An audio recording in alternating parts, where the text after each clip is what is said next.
Hi, I'm Terrell with Terrell Loy Enterprises. I want to show you some more uses of our circle templates. This is my circle sampler, my latest one. Right now we're going to do orange pills using our circles. In this case, this happens to be a 1-inch circle, and this happens to be a 2. We'll do a bigger one for our sampler, but you'll be able to do these when I'm done. So to do orange pills, I do find it easier to grid the area that I'm going to do them in. It's not required, but it does just make it simpler. It doesn't mean I'm going to try to be exact. These are just reference points. In this case, I'm going to use the 3.5-inch circle, which gives me a 3-inch finished circle, and these bases are 3 inches. Basically, I used my 1.5-inch stencil, gridded stencil, and I pounced it with the quilt chalk to get the grid. And of course, after I did it one direction, I turned it and did it the other direction. So what I wanted to do was get a center point for the circle in each case. That is what you need to be able to quickly do your orange pills. All right, so let's get started. So I'm going to start actually right here in the center point of the first circle. Not the center, the side of the center. You'll see why. Okay, put her on. And I'm going to line the horizontal lines up on the center line of the first circle. Now, this is where you get into this old problem, the same problem we learned when we all began piecing years ago, that no two rulers are exactly the same, so use the same ruler through the whole project. Well, that applies to this too. As you can see where I pounced, I'm a fraction off from my template. It could be because I moved the stencil, or it could be because they're just not the same. That's okay. I'm not going to worry about it. If I get way off, I will adapt. Because when we do these, we are truly only making half circles or arcs, so we have a lot of room to play. Okay, these are just guidelines. Line these horizontals up on the first line and off you go. Now we're going to do half circles. So in this case, yeah, I'd kind of like to land there, but if I'm a little high, it's not going to be that big a deal. Oh, pretty close. And I landed approximately there. I come over here to the second circle and I do it opposite. I do the bottom half. Oh, and I spun this around just for convenience so I didn't have to go by my slot. I could go by my slot. I just have to slow down a little bit so I transition smoothly across him.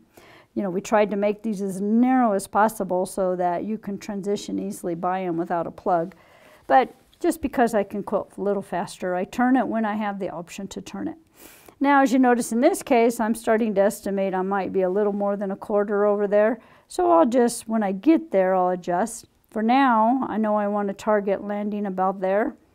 So I'm going to focus on this much of the arc, the first 1/4 of the circle. I want to land about there. So I'm a 1/4 inch away. Okay, so now I'm going to do the next quarter of the circle. I want this horizontal line to be about a 1/4 inch away. So I can move it a little bit, just tweak it so I get the result I want. Okay, then I'm going to come over here and do the top. So you're going to do the top half, bottom half, top half, bottom half.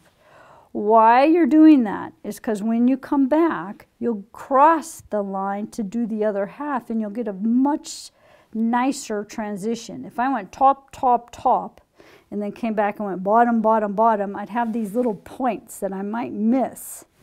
Well, I don't have to worry about missing because now I'm just going to intersect. Let's try it. Okay, so I hit the grid. Okay, in my space, here's the last one. So this time, I'm going to make a full circle, but I'm going to use the same techniques. I'm going to tweak it where I need to, tweak the template if I need to. Like right here, I might want to bring her in a little bit. Okay, I'm going to the top. If I don't want to horse around with the transition by the slot, I will just flip the ruler or the template. Hit the top. And I want to approximately hit right there. It doesn't have to be exact. See, I was a little off. It doesn't matter, because now I'm coming over here and I'm going to do the bottom of this one. And so you can see why it's pretty forgiving. Whoops.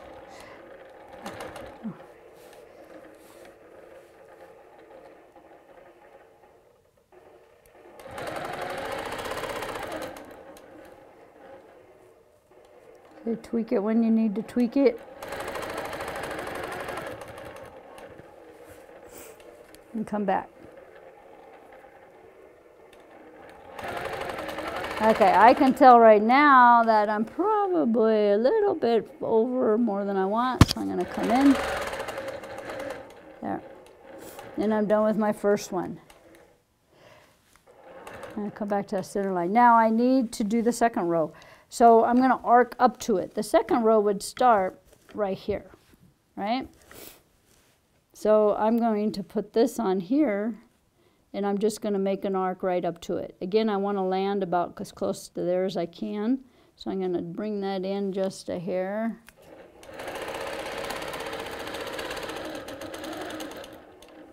And now I'm going to start and do my second row. Same thing.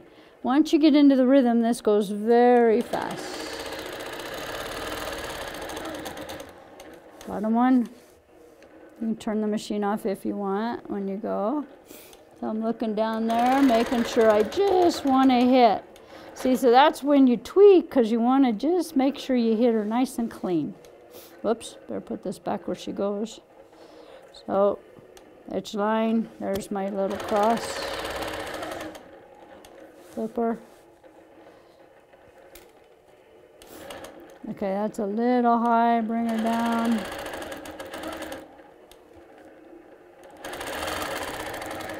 See, so you probably are noticing I am moving this template a little bit each time. There's no such thing as a perfect square on a quilt, so you have to improvise. And I want to hit right there. Okay, and this is my full circle one, so I'm going to come around and keep going.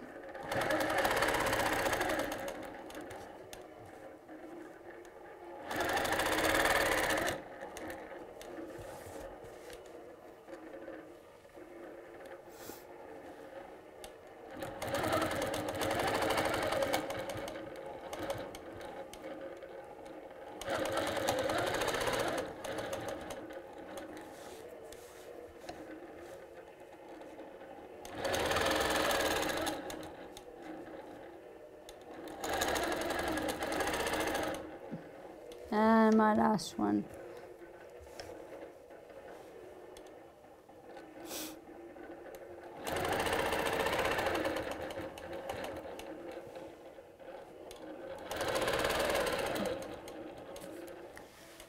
Okay, let me take that off now. So then you would see I would arc up, do my next row, and keep on going.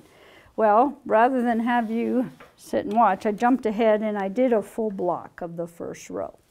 But I also did a goof in it. I want to show you my goof. So over here I did exactly what we just did. I did the first row, did the second row, arced up, did the third row. I got to my third circle and I forgot to do a half. I did a full circle. I was like, doggone it. So I decided to go ahead and finish the row because I knew I could get back to here later and finish it later. I could have cut my thread and then I could have had an extra start and stop and filled in this row. But I'm going to be by this area later, so I can do the last circle then. It's really okay. All right, so now what we're going to do, we're just basically, you put down a total matrix of circles. We're going to lay another matrix of circles on top of it. This time, the center points will be here. So we're going to repeat the process with new circles. Now we have a choice. We can do them vertically or we can do them horizontally. It doesn't matter. But we have to get to a starting point. So let's say I just finished this last circle right here. Okay, so I arced up, I did this, and I came back. So let's say we're right here. So how am I going to get to start again? Well, I have to get to a starting point, which since we know we want the circles here, and we know I need to be here or here or here or here, right? I have to get to the edge of one of these circles somewhere on here to start. So a very easy way to do it, if you don't want to cut your thread, which I'm trying not to, is I could arc across the top and I will come in over here. I'll get my arcs done up here and then I will start right there. I'll land myself here. Now, I don't have to do it that way, I'm just choosing. Technically, I could do arc, half an arc, and then go and do them down here, but I'd like to do the whole half circle. So if I did it over here, I think I can do the whole half circle. All right, so let's try it. So right here, I am only going to do a quarter of a circle. Oh, and I'm holding this template up on the pins, but that's okay, we'll get it. Okay, so I got to do an arc to there.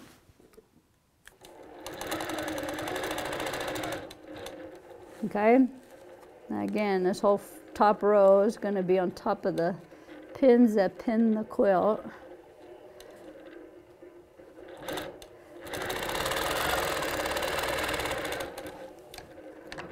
Ah, grid tape's getting caught on the bedding.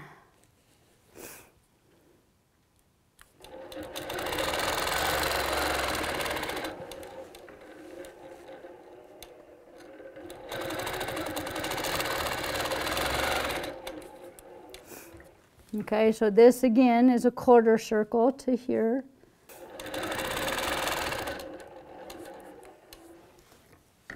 And it actually is a quarter circle to here. Now, I also have, well, I'll do this quarter circle first.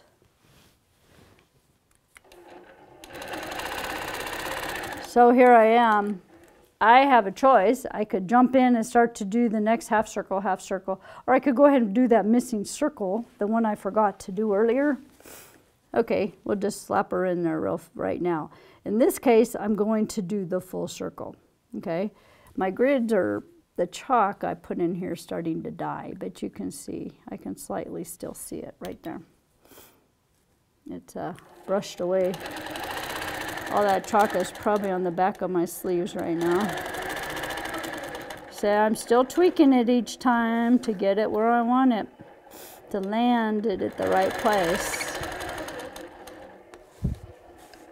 I rotated the circle just to move the slot. Okay, so there's the missing circle. Now I'm going to start. So I have to do half circles. I could just take off and do them here, or I can do them vertically. I'll go ahead and do them horizontally since it's easier for the camera to see them. So here's my first point, and I want to hit there for my second point. So again, it's just halves.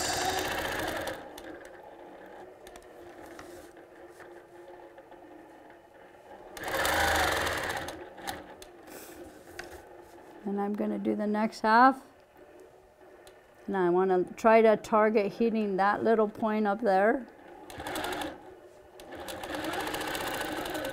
And this is why, if you're up for tweaking that ruler a little bit, you could get these orange petals to just come in perfect.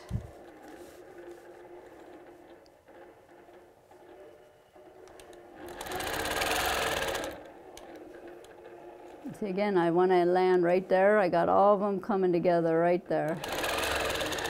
Okay, there they are. So now this is where I do my full circle.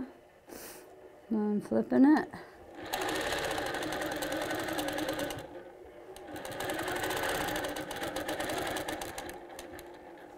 Come back, doing the half circle on this bottom half of this guy.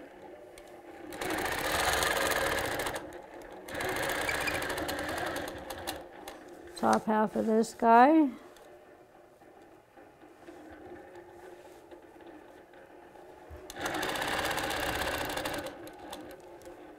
And tweak that a little bit so I come in right where I want to.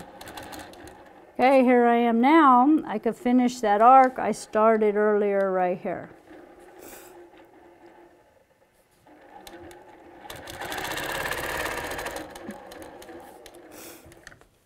All right. So as you can see, there they are coming in. We're getting our second row down on top, and we're getting the orange bills. And we're getting good intersections. And that's from just moving the ruler around. And again, it's really for a couple of reasons. One, none of us can hold everything perfectly steady. We probably stenciled the grid off a little bit. It doesn't matter what the reason is. I haven't seen a technique yet where you don't have to improvise a little bit if you want good intersections. So from this point, I would come back in, do a half arc, do another row, come back, and repeat the process till I was done, and then fill in the bottom arcs. And those are orange bills.